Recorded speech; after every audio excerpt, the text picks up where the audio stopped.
আসসালামু আলাইকুম সবাইকে, কেমন আছেন সবাই? আশা করি ভালো আছেন। তো আজকে বাচ্চাদের পছন্দ লিচুর জেলি বানালাম। আর এখানে এই যে বিচি থেকে লিচু ছাড়িয়ে তারপর ব্লেন্ড করে নেব।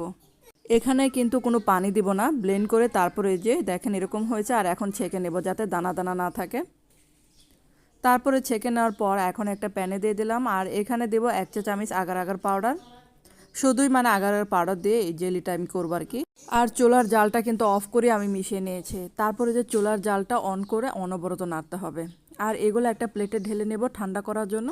তারপরে যে প্যানের মধ্যে আবার 1 কাপ লিচুর রস দিলাম, আর 1 কাপ পানি দিলাম, আর হাফ কাপ দিলাম চিনি। তারপরে স্বাদ মতো লবণ, আর 1 চা চামচ দিলাম আগার আগার পাউডার। এটা করব যে উপরের অংশটা থাকে সেটা করব।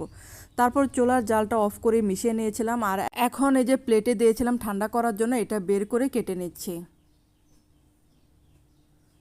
তারপরে যে ওটা নামিয়ে এখন এই যে পাত্রে এগুলা যে লিচুর খালি বক্স ছিল সেটা নিয়ে